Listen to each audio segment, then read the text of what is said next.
Ok, on passe à un temps d'étude de la parole de Dieu. Et je suis toujours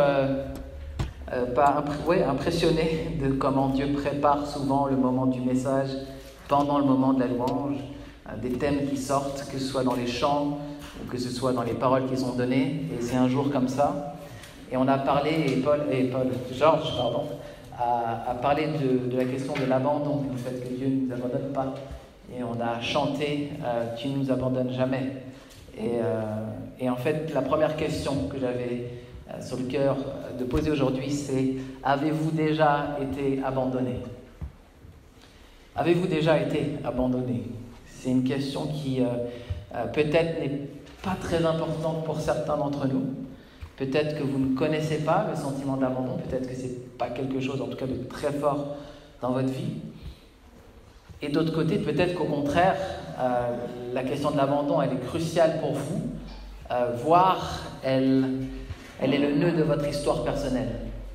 Et si c'est le cas, sachez que le Seigneur répond à cette question-là et qu'il a des choses à vous dire aujourd'hui. Et je vais donner plusieurs témoignages aujourd'hui et je vais essayer de pas pleurer en les donnant parce que quelques-uns sont assez forts et vous allez voir qu'il y a évidemment un rapport avec notre texte du jour. Pour ceux qui veulent préparer le texte, c'est en 2 Timothée 1 à partir du verset 13. Il y a quelques années, j'ai rencontré un homme qui s'appelle Jean-Pierre et qui m'a beaucoup apporté dans ma vie au moment où je l'ai rencontré. Et il a été aumônier parmi les sportifs. Et il m'a témoigné de son histoire. Donc il était aumônier, éducateur sportif. Il s'occupait d'une équipe de foot à Lagny-sur-Marne dans le 77. Et l'histoire que je vais vous dire, elle est forte, elle est assez intime. Mais ce n'est pas un secret parce que l'histoire de Jean-Pierre, elle a déjà été médiatisée. C'est quelque chose qui est sur la voie publique, entre guillemets. Mais moi, je l'ai entendu avec Jean-Pierre en face de moi. On était au McDo et il me raconte cette histoire avec les larmes qui coulent sur ses joues. Et donc, j'en ai un souvenir ému. Jean-Pierre est né dans une famille avec un papa et une maman qui avaient des gros problèmes d'alcool. Et il a vécu dans son foyer beaucoup de violence. Malheureusement, il subissait les coups de son papa et sa maman subissait les coups de son papa, notamment quand elle essayait de s'interposer entre son père et lui. Il a une sœur aussi qui a pris beaucoup de pression, notamment psychologique, dans cette situation-là. Et c'était pas un peu violent, c'était vraiment violent. Et dans ce cadre familial, il est arrivé quand Jean-Pierre avait 13 ans, qu'il est rentré à la maison et qu'il a découvert le corps de sa mère qui était inanimé. Et donc il s'est approché et en fait, il s'est rendu compte que sa mère avait besoin de soins. Il avait que 13 ans, il a essayé de faire des soins. En fait, sa mère s'était donné la mort, depuis quelques heures, elle était partie. Donc vous imaginez Jean-Pierre, à 13 ans, découvre le corps de sa mère qui s'est suicidée parce qu'elle ne supporte plus la situation à la maison. Et ce qui se passe pour Jean-Pierre à partir de ce moment-là, c'est qu'il est obligé de rester chez lui avec son père qui le terrorise. Et il décide de se mettre à faire du sport, à pratiquer des sports de combat, et il va faire du karaté. Et il va devenir très fort en karaté. Il va être parmi les meilleurs de sa région, et puis il va avoir les portes de l'équipe de France qui vont s'ouvrir à lui. Il était en tout cas à l'entrée des portes de l'équipe de France, il avait quelques podiums européens. Et il trouvait du coup dans ce sport-là la reconnaissance et aussi la sécurité qui manquait à la maison. Il a fait ça surtout parce qu'il avait peur en fait. Et il voulait savoir se défendre, il voulait savoir prendre des coups mais aussi en rendre. Et d'ailleurs Jean-Pierre me disait quand je parlais avec lui, quand j'étais jeune, j'étais celui qui se battait beaucoup à la sortie des classes de l'école, mais jamais pour faire du mal aux petits, justement parce qu'il y avait d'autres qui abusaient d'eux. Et je me prenais toujours les plus petits qui se faisaient abuser sous mon aile. Et je les défendais et ils mettaient la tête au carré à tous les voyous qui faisaient du mal. Et il avait cette forte... il était contre l'injustice, vous voyez. Et un jour, il rentre chez lui, il a 16 ans, et il a une grosse dispute avec son père. Et son père va chercher un fusil de chasse. Et son père tire à bout portant dans la poitrine de Jean-Pierre. Et donc, vous imaginez, Jean-Pierre était entre la vie et la mort pendant quelques jours. Et son père est parti en prison. Et lui, évidemment, il ne pouvait plus rien faire de sa vie physique pendant un temps. Il a arrêté le sport, la seule chose auquel il se raccrochait. Et il est parti en foyer pour mineurs. Alors vous imaginez bien que l'histoire ne s'arrête pas là, puisque Jean-Pierre, aujourd'hui, il est pasteur, il est aumônier sportif, il s'occupe de jeunes en difficulté, dans le 77, toujours. Et je ne vais pas vous raconter tout de suite la suite, je vais vous la raconter après. Mais même si le texte que je vais lire n'a pas exactement à voir dans la situation, la question de l'abandon est là. Et évidemment, Jean-Pierre avait besoin, pour répondre à cet abandon, de quelque chose de précis, d'un remède précis.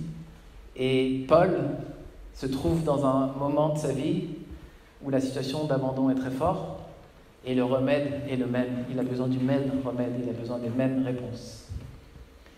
Alors,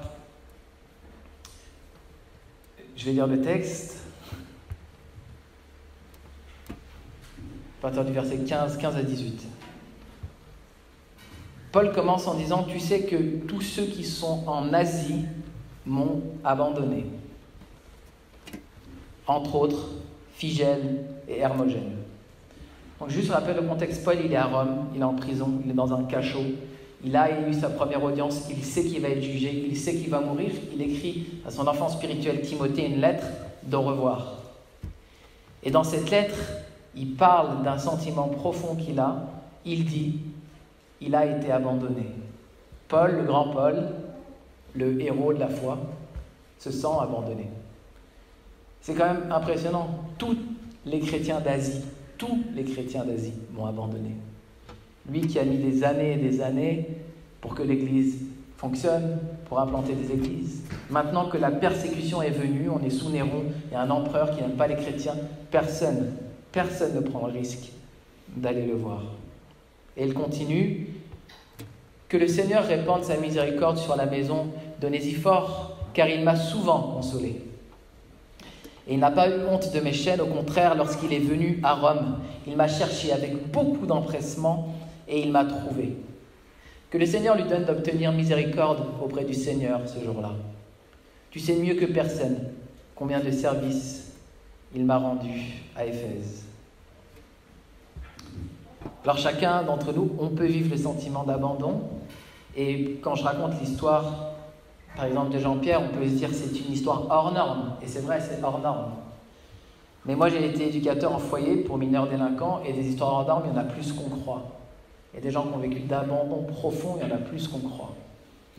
Et j'entends très souvent en ce moment sur Internet des témoignages de femmes battues dans la honte et qui sont délaissées, abandonnées. Et vous, certainement, vous connaissez ces choses-là, alors je mets un peu de poids, ça plombe, mais il faut parler de ces choses. Vous entendez aussi ces témoignages d'enfants abusés, psychologiquement, mais sexuellement aussi. Il y a beaucoup de gens qui vivent l'abandon. Et on peut bien imaginer que ces personnes, à un moment donné de leur vie, se disent « Dieu n'existe pas, et s'il existe, je le déteste ». Et on peut bien comprendre la défiance qui peut naître au fond d'un cœur d'une personne abandonnée. Et peut-être que ce sentiment, il vous anime vous aussi. C'est peut-être vrai. Et ce sentiment-là, je ne dis pas qu'il est bon, mais il est légitime. Il peut se comprendre humainement. Et je vous le disais ça, il y a 2 semaines, que la lettre qu'on lit, la 2e épître de Timothée, fait beaucoup ressortir le caractère humain de la parole de Dieu. La parole de Dieu, c'est la parole de Dieu. Et lorsqu'on écoute cette épître, c'est Dieu qui nous parle. On a des choses à apprendre et on veut s'y soumettre. Mais c'est aussi une parole d'homme. Et les sentiments des hommes, et notamment le sentiment d'abandon de Paul, nous touchent et nous rejoignent. Et je veux mettre encore plus de poids et peut-être abuser, mais je veux raconter une histoire que vit un ami à moi en ce moment, qui est une histoire terrible, qui s'appelle Salomon. Et encore une fois, ce n'est pas une histoire qui est cachée, parce qu'elle est dans les faits divers en ce moment, sur Nice Matin, Sud-Ouest. J'ai un ami à moi qui, malheureusement, au milieu du mois d'août, était allé faire de la fête chez des voisins dans son immeuble. Et sa femme et ses 4 enfants sont redescendus de la fête, ils sont partis se coucher. Et lui, il est resté en haut dans cette fête de voisins. Et il y a un autre voisin qui était dans cette fête, qui a descendu les escaliers, qui s'est rendu chez lui pendant qu'il n'était pas là, qui a ouvert la porte des enfants et qui a abusé de sa fille de 4 ans.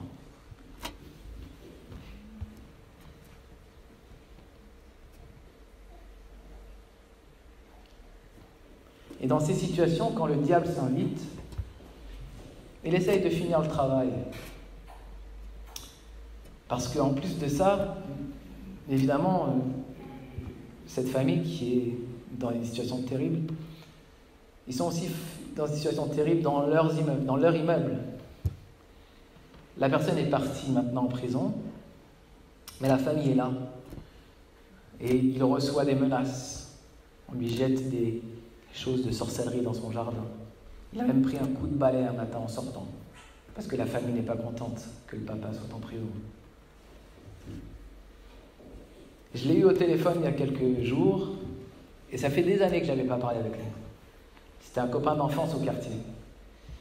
Et il m'a dit, avec tout ce qui m'est arrivé, je ne peux pas croire que Dieu existe. Dieu n'existe pas.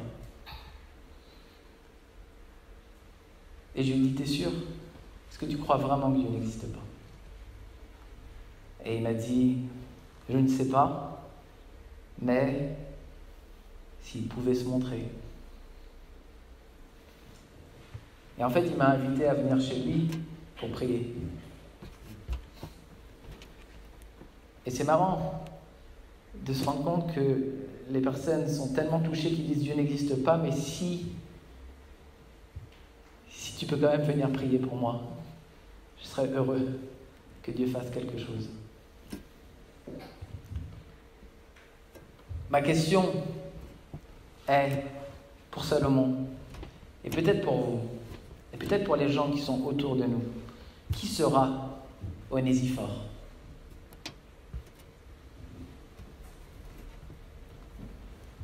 Je le dis et je le répète, et je le répéterai, il y a un seul héros dans l'histoire de la Bible, c'est Dieu. Mais Dieu, il utilise comme instrument des héros humains pour témoigner sa grâce et sa miséricorde. Et Onésiphore est ce héros dans cette situation. Qui sera Onésiphore dans la situation de mon ami d'enfance? Qui sera Onésiphore pour Jean-Pierre? Qui sera Onésiphore pour toi? Et toi? Peut-être pour quelqu'un tu pourrais l'être. Alors,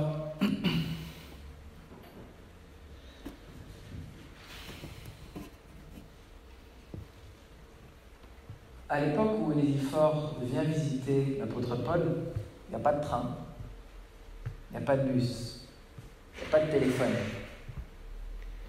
On ne peut pas appeler la mairie de Rome et demander où est-ce qu'est incarcéré Paul. Vous comprenez?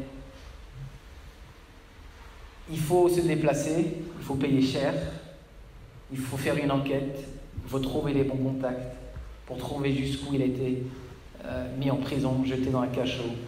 Il faut trouver un accès. Et ça demande énormément d'investissement. Et à cette époque, beaucoup de gens, et tous les chrétiens, avaient des raisons de ne pas aller voir Paul. Le voyage était cher et c'était dangereux. Il y avait des édits contre les chrétiens.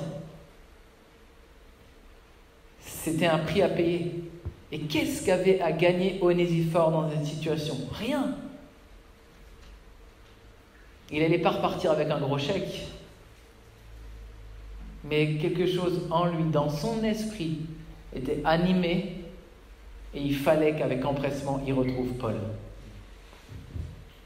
Et il n'a pas eu honte de ses chaînes. C'est intéressant quand je parle avec mon ami d'enfance, il me dit, il y a beaucoup de gens qui ne sont pas là dans ma situation. Et vous, je ne vous ai pas vu pendant des années et vous m'appelez.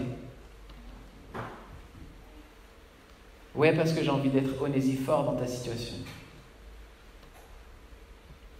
J'ai envie de témoigner l'amour de Dieu dans ta situation.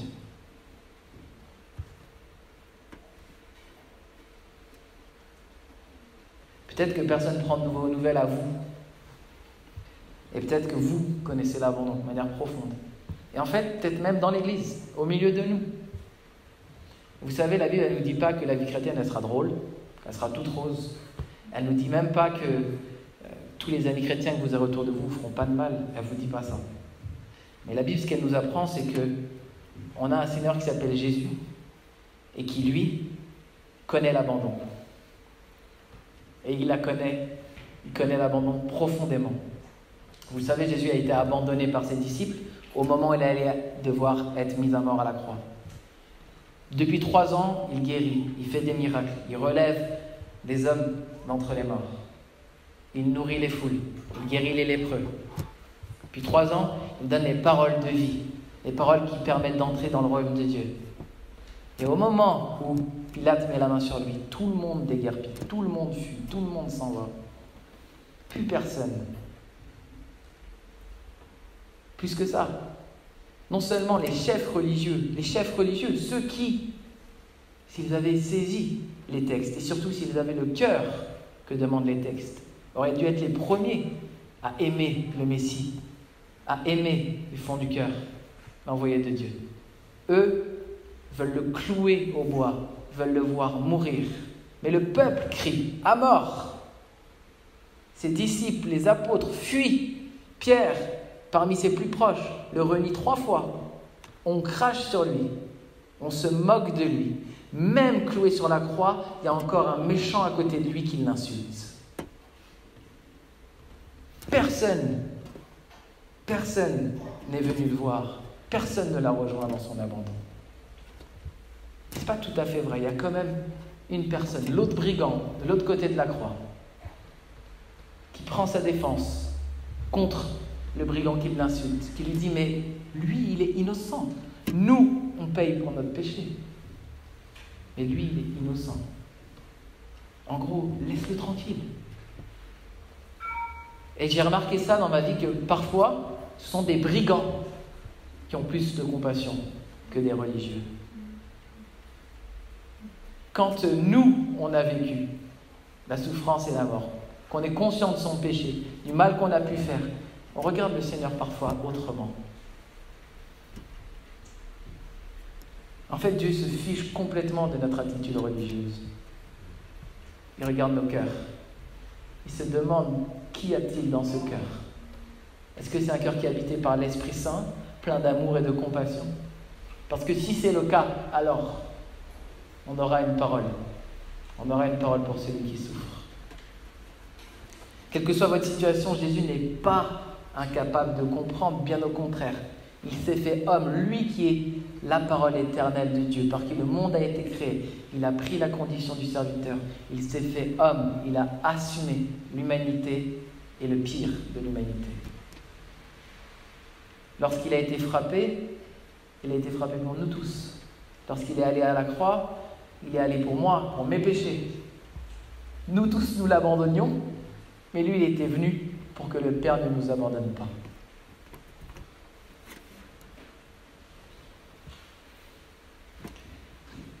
Au point que, sur la croix, Jésus reprend les paroles du roi David, qui étaient les paroles prophétiques, que Dieu avait préparées pour qu'elles soient dans sa bouche ce jour-là. « Mon Père, pourquoi m'as-tu abandonné ?» Dieu le Père détourne le regard du Fils sur la croix parce que le péché du monde est sur lui. Il s'est fait pécher pour nous, dit le texte. Et le Père regarde et il voit le péché. Et il détourne le regard. Il a été abandonné. Pourquoi ? Parce que moi, mon péché a été puni à cet endroit-là, à ce moment-là. Jésus connaît ta souffrance. Et maintenant qu'il est ressuscité, Maintenant qu'il est à la droite du Père, il intercède pour toi. Il connaît la souffrance, et on le sait depuis des siècles que le Messie connaîtrait la souffrance.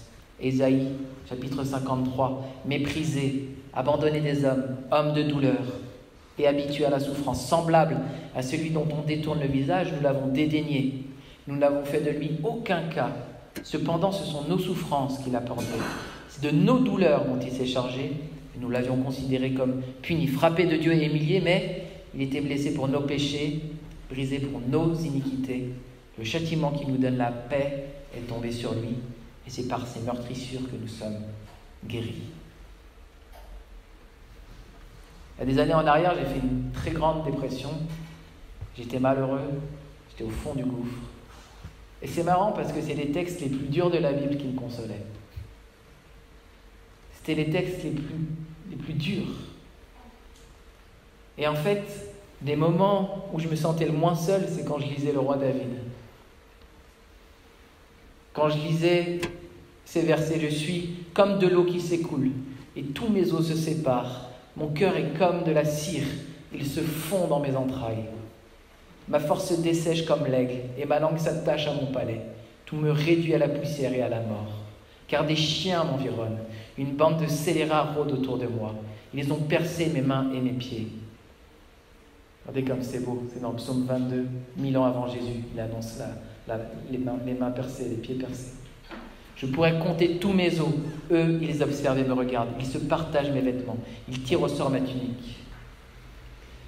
Et David a vécu la détresse, l'angoisse profonde. Et ces mots-là ne sont pas cachés dans la Bible. C'est un psaume. Quand je me faisais ces paroles, je me rappelais des paroles qui suivaient. Et David disait, « Et toi, Éternel, ne t'éloigne pas. Toi qui es ma force, viens en hâte à mon secours. Protège mon âme contre le glaive, ma vie contre le pouvoir des chiens. Sauve-moi de la gueule du lion, délivre-moi des cornes du buffle. Je publierai ton nom parmi mes frères, je te célébrerai au milieu de l'assemblée. » Derrière la détresse, au plus profond de l'angoisse, David savait que Dieu était encore présent. Il était encore là. Et quelles que soient les détresses que tu as vécues, Dieu est là. Dieu est là. Ce message, il s'adresse à deux types de personnes. Il s'adresse évidemment à tous ceux et toutes celles qui se sentent abandonnés, comme David, comme Jean-Pierre, comme la famille de Salomon, comme Jésus lui-même. Peut-être c'est vous. Et pourtant, peut-être tu es au milieu de la détresse, au milieu de l'angoisse. Notre Dieu est un Dieu qui change le mal en bien. C'est un Dieu qui tourne les situations. C'est un Dieu qui sort de la fosse. C'est un Dieu qui ressuscite des morts. C'est un Dieu qui met la vie où il y avait la détresse, l'angoisse, la mort. Un Dieu qui libère ceux qui sont liés par les liens des ténèbres. On croit en ce Dieu-là. On ne croit pas en Dieu des bisounours. On croit au Dieu qui peut répondre là où plus personne ne peut répondre. Et à cet endroit-là, il est le seul à savoir se glorifier. Le seul. Et je veux proclamer sur ta vie maintenant que si tu es au fond du gouffre, Dieu te voit et Dieu va se montrer dans ta vie. Et Dieu va te faire revenir en dehors de la fosse. Et peut-être que tu es en désespérance, peut-être que tu n'en peux plus, mais Dieu va venir, comme il est venu sur terre, payer à la croix, comme il est venu dans la fosse au lion, au temps de Daniel, lui qui a sorti Joseph de la tombe, lui qui a relevé David, lui te relève. Il en est capable et digne. Et tu peux te braquer et dire Dieu n'existe pas, ou bien tu peux dire Seigneur, je t'accueille au milieu des détresses. Seigneur, je te prie que ton accueil soit véritable, véridique, dans le cœur de mon frère, de ma sœur qui souffre de l'abandon.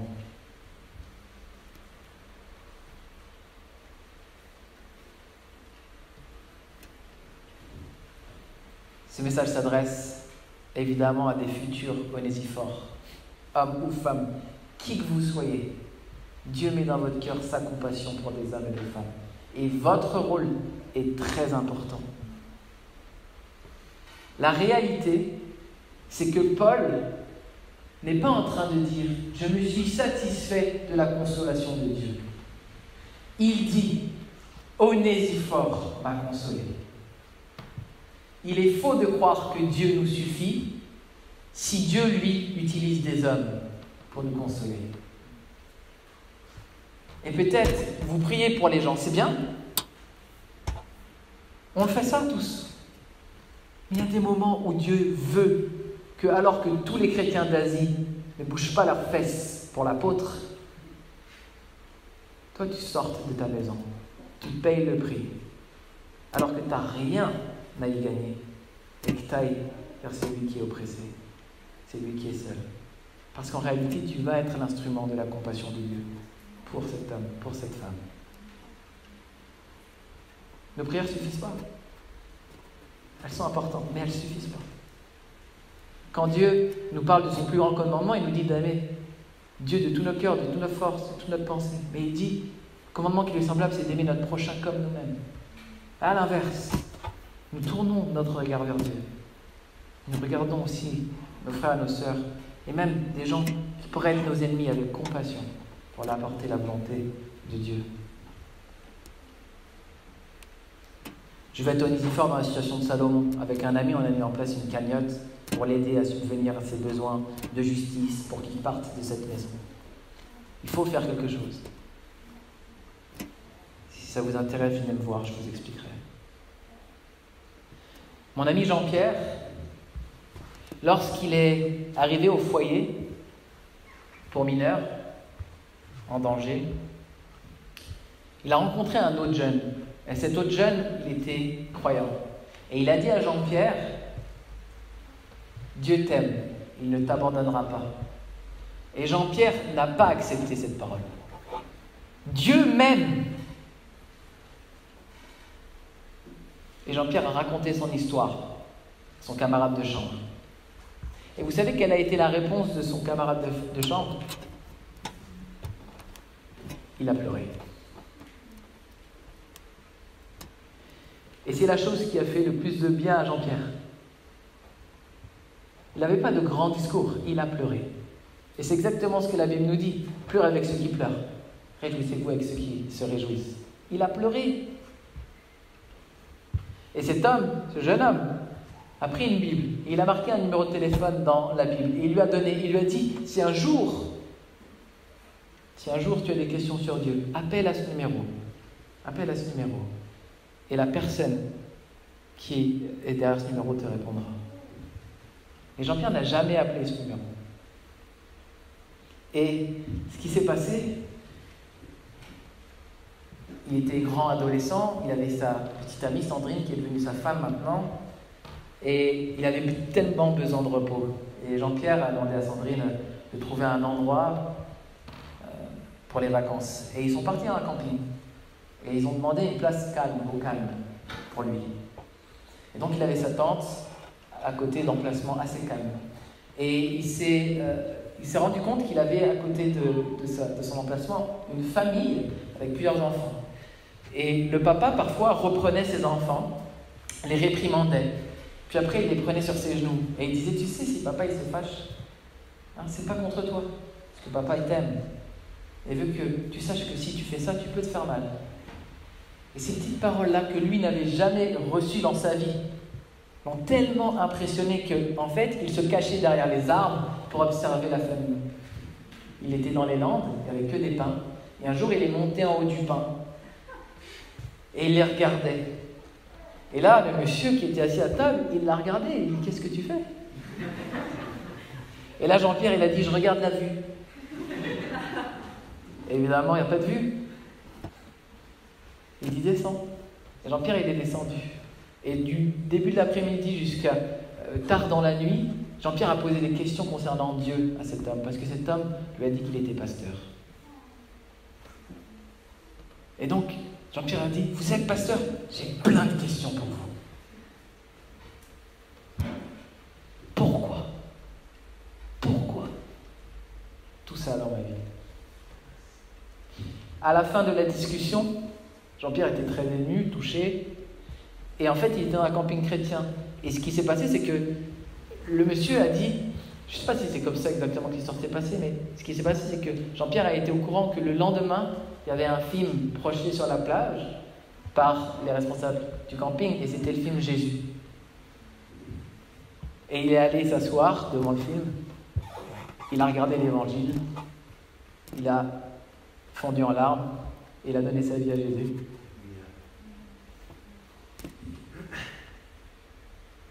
Et tout ça, ça passait au travers les responsables du camping, la dame de l'accueil qui donnait l'information à Jean-Pierre.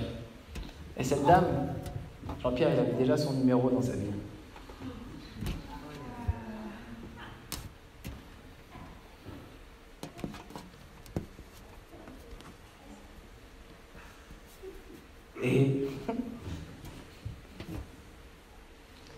Et en fait, ce qui s'est passé, c'est que ces personnes-là sont missionnaires chez Agapé, et ils ont pris Jean-Pierre sous leur aile, et lui et sa femme sont devenus missionnaires, et ils ont adopté Jean-Pierre.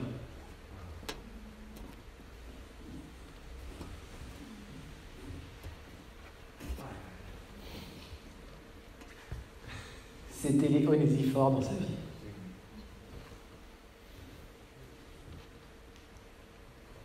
Alors, Dieu peut permettre que vous traversiez des choses très, très, très dures. Vous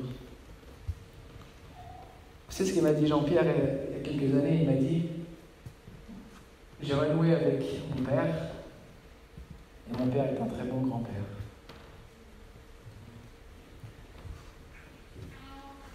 De la même manière que Jésus est ressuscité des morts, si vous invitez Jésus dans vos vies, il peut ressusciter vos vies, vos situations. Il peut vous sortir des ténèbres, vraiment.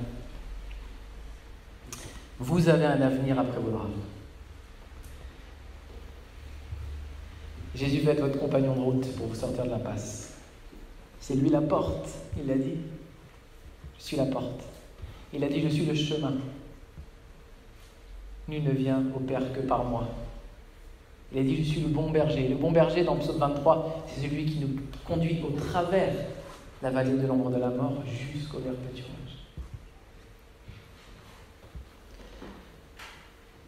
Je crois que c'est enregistré, et que ce soit ici dans cette salle ou les gens qui entendent, j'aimerais vous dire que Dieu a un bon berger pour vous et qui veut, au travers la personne de Jésus, vous ramener à la maison, vous faire du bien et réparer tout ce que vous avez perdu, comme Job qui avait tout perdu et que Dieu a restauré. Je prie pour vous maintenant, et peut-être c'est ici, et peut-être c'est à la maison, et peut-être vous allez avoir envie de vous mettre à genoux, mais c'est ce que je vous recommande, devant votre roi, pour l'accueillir dans vos vies, pour la première fois ou pour la énième fois, comme celui qui est votre sauveur. Seigneur, je prie pour tout homme, toute femme qui a vécu l'abandon, qui le vit encore dans son cœur. Je te prie pour deux choses, Seigneur. Toi, manifeste-toi. Accorde ta présence sainte, souveraine, qui répare, qui console, qui rassure, qui entoure. Nul ne pourra jamais remplacer ta présence magnifique, Seigneur. Je te prie qu'elle soit soufflée maintenant, soufflée par ton esprit, comme une brise légère, qui est comme un miracle de vie, de résurrection, au milieu des situations. Père, je te prie pour que tu envoies sur la route de tous ceux qui ont besoin, qui écoutent ces mots, des onésiphores, des hommes et des femmes pleins de ta compassion, capables de pleurer et de rire avec ceux qui sont seuls. Pour mes frères seuls, pour mes sœurs seules, Seigneur, envoie pour de vrai des héros. Seigneur, je vais prier finalement pour notre Église qui s'appelle Lumière des Nations. Je Je te prie que nous soyons des vraies lumières. Des lumières qui sortent de leur zone de confort. Des lumières qui vont jusqu'au bout, dans la compassion, jusqu'à prendre des risques. Même le risque d'être arrêté ou tué pour ceux et celles qui souffrent vraiment. Et il y en a beaucoup dans le monde qui souffrent, Seigneur. Envoie-nous, donne-nous ton esprit. Au nom de Jésus. Amen.